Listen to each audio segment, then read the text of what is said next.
अच्छा कितनी सुविधा दी भगवान ने, हम सब जगह हैं, तुम जहां मान लो वहीं।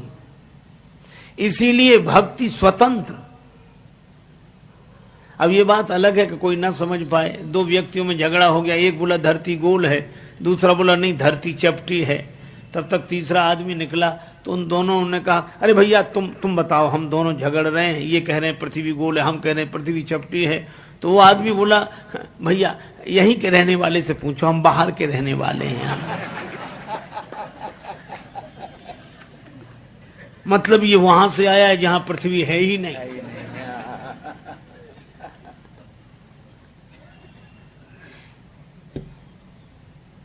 श्रीमद् भागवत में कथा है, भगवान जब प्रकट हो रहे थे माता के गर्भ में थे तो उनकी गर्भ स्तुति हुई। तो एक संत ने कहा कि भगवान गर्भ में आए तो देवता उनकी स्तुति करने लगे। एक सज्जन खड़े हो गए, कहने लगे भगवान भी गर्भ में आते हैं। अब उसको आपत्ति है, भगवान और गर्भ में आ जाएं तो फिर हम में और भगवान में अंतर क्या है। तो उसने कहा भगवान भी गर्भ में आते हैं। तो कथा कहने वाले महात्मा कुछ कहते, इसके पूर्व ही एक महापुरुष वहां विराजमान थे, उन्होंने उसी से प्रति प्रश्न किया। उसने कहा क्या भगवान गर्भ में आते हैं? तो महात्मा उससे पूछने लगे क्या भगवान गर्भ में नहीं है? क्योंकि एक और तो तुम कहते हो कि भगवान कण कण में ईशावास्यमिदं सर्वम यत्किंच जगत्याम जगत, ईश इदम सर्वम ईश आवास्य, सब जगह ईश्वर। जब सब जगह है तो सब जगह से माता का गर्भ बाहर है। अरे भाई जब सब जगह है तो किसी ने माता के गर्भ में मान लिया तो क्या कठिनाई हो गई। जब सब जगह है तो किसी ने मूर्ति में मान लिया तो कठिनाई क्या हो गई। जब सब जगह है तो किसी ने चित्र में मान लिया तो कठिनाई क्या है। अद्भुत हमारी व्यापकता की सोच है। हम परमात्मा को सर्वव्यापी तो मानते हैं, पर मूर्ति में नहीं मानते, चित्र में नहीं मानते, और परमात्मा सर्वव्यापक है। इतनी सुंदर बात कही कि सर्वव्यापक को किसी ने कहीं भी मान लिया क्या फर्क पड़ता है, वह तो है ही। चाहे मंदिर में, मूर्ति में, कैलेंडर में, आपका जहां मन करे वहां मान लो, पर अपने ढंग से मान लो, अपने हिसाब से।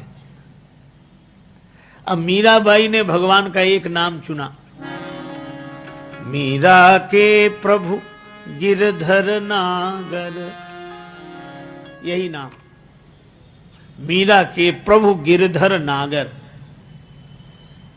और सूरदास जी, जय मीरा के गिरधर नागर, सूरदास के श्याम, नरसी के प्रभु साह संवरिया, तुलसीदास के राम।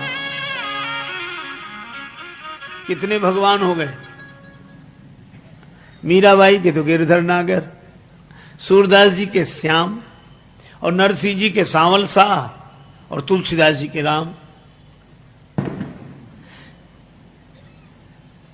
अरे भाई एक बार एक सज्जन बोले कि श्री कबीरदास जी ने तो 4 राम बताए अलग अलग। हम लोग 4 कैसे? कहा एक राम दशरथ का बेटा, एक राम घट घट में लेटा, एक राम का सकल पसारा, एक राम सब घट से न्यारा। हमने कहा कबीरदास जी ने 4 कहा, एक ही तो कहे। आप विचार करो, एक राम दशरथ का बेटा, एक राम घट घट में बैठा, और एक राम का सकल पसारा, एक राम सब घट से न्यारा। राम तो एक ही है, राम अलग अलग कहा। बोले ऐसे तो हमने सोचा ही नहीं। तो हमने कहा ऐसे कहा करो कि वही राम दशरथ का बेटा, वही राम घट घट में बैठा, उसी राम का सकल पसारा, वही राम है सबसे न्यारा। इसलिए भगवान के जितने रूप हैं भक्तों ने बनाए।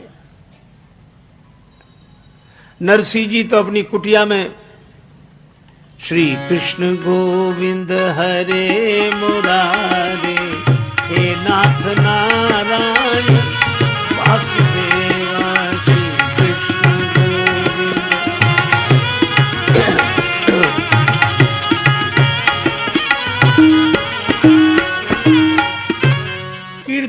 बस।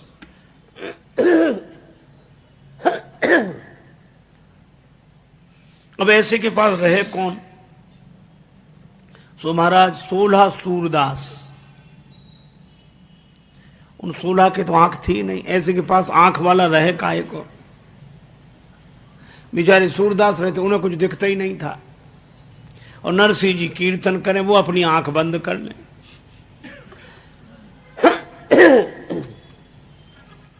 भंडारे के लिए उधार सामग्री ले आवे, बस जब हो जाए तब दे दें।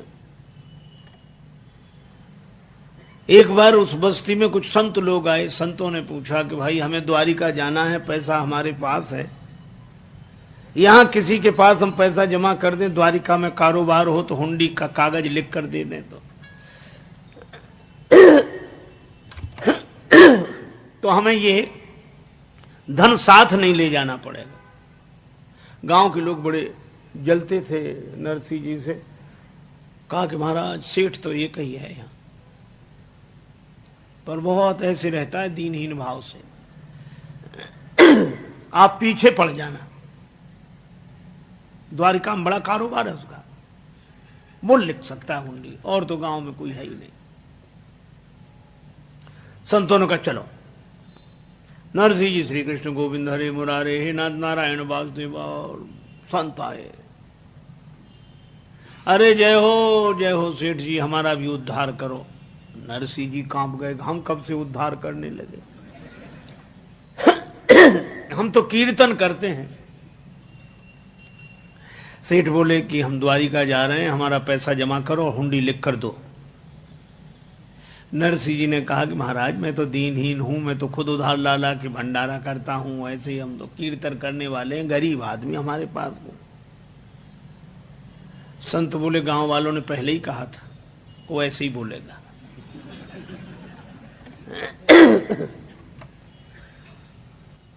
ये नहीं चलेगा, हम सुनना ही नहीं चाहते।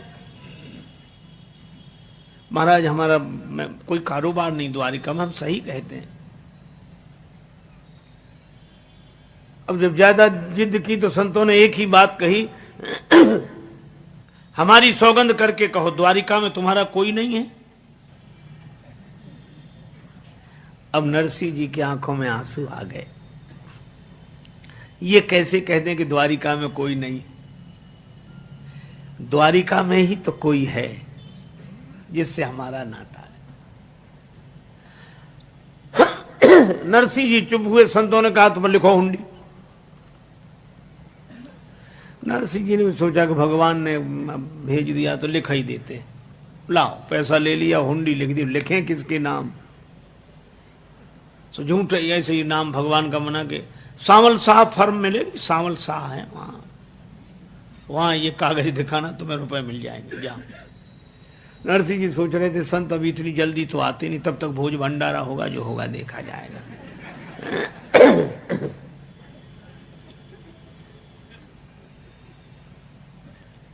खूब भंडारा हुआ, कीर्तन हुआ। संत पहुंचे द्वारिका, वहां कोई मिले ही नहीं इस नाम का। शहर में ढूंढते ढूंढते परेशान हो गए। तब बड़े नाराज होकर समुद्र किनारे जाके बैठे। ठग लिया। दूसरे बोले वो तो पहले ही मना कर रहे थे कि हमारा कोई, तुम ही पीछे पड़ गए। अरे तुमसे बताना तो चाहिए। अरे वो बता तो रहा था, तुमने सुना कब उसकी बात?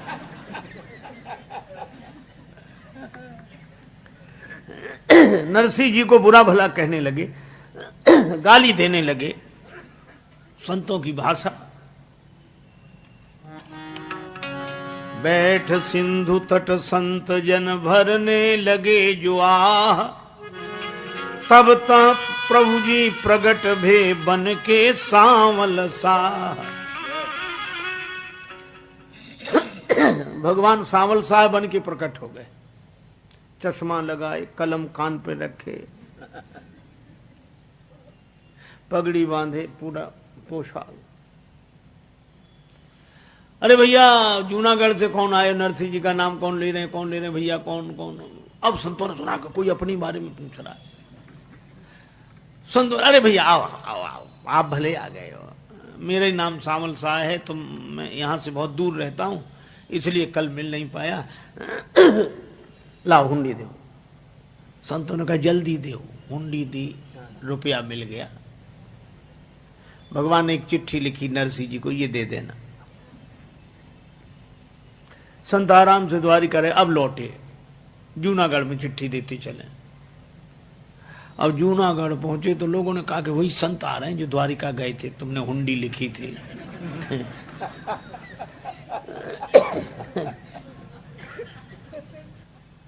बेचारे नरसिंह जी कुटिया के भीतर घुस गए। अब संत कहे बाहर तो निकलो भाई, बाहर तो आओ। अब वो भीतर से कहे महाराज क्षमा करो, और क्या बताएं, आप ही नहीं माने, हम तो बहुत मना किया कि हमारा कोई नहीं, और आप ही नहीं माने। बोले ये सब बाद में, पहले बाहर निकलो। नरसिंह जी बेचारे किसी तरह कांपते हुए आए, सिर झुकाए, हाथ जोड़े खड़े। संतों ने कहा कि देखो कितना बड़ा कारोबार और विनम्रता कितनी। अब नरसिंह जी को लगे कि व्यंग कर रहे हैं।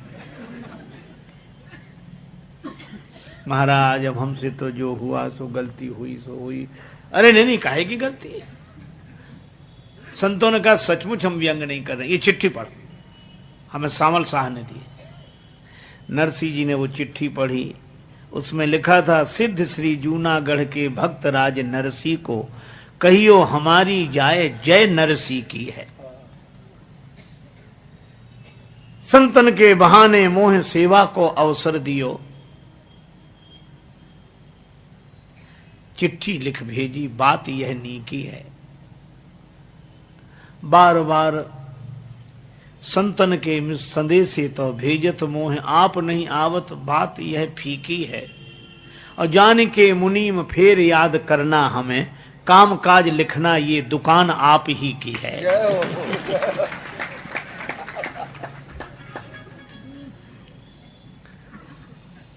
नरसिंह जी ने चिट्ठी माथे पर रखी। जय हो प्रभु। संत तो विदा हुए। शाम को नरसिंह जी, दर्शन दो घन श्याम नाथ मोरी, अखियां प्यासी दे।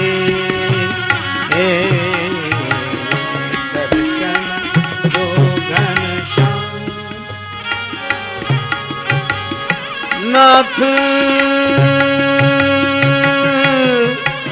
मोरी, मोरी दर्शन दो घनश्याम। कीर्तन करने लगे।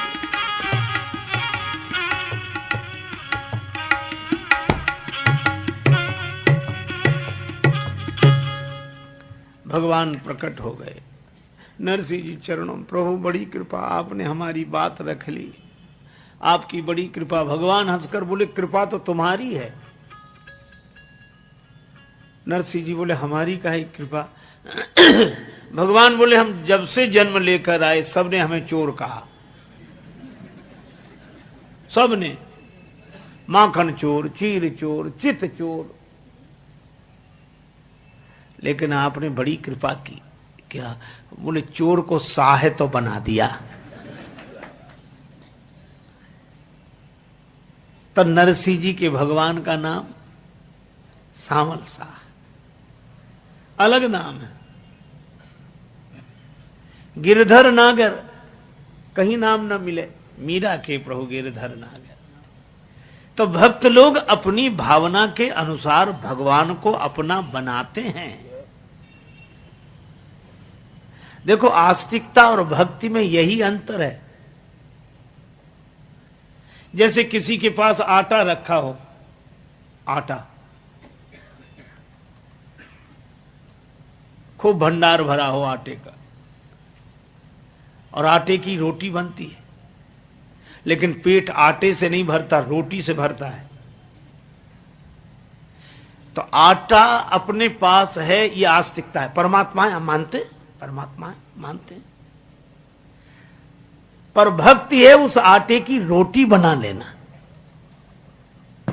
देखो भगवान का पता प्राप्ति नहीं है, भगवान कहां, किसी से पूछो कोई बता देगा। भगवान कहां? सब जगह है, तुम्हारे हमारे भीतर, सब जगह, सब जगह वही है। और ऐसा विश्वास कर लेना यह आस्तिकता है, पता प्राप्ति नहीं है। हरि व्यापक सर्वत्र समाना ये पता लगा है, पर प्राप्त करने के लिए प्रेम ते प्रगट हो ही मैं जाना। भगवान को जब एक नाम लेकर, एक रूप लेकर हम अपनी भावना से संबंध जोड़ते हैं, तब भगवान प्रकट होकर लीलाएं करते हैं।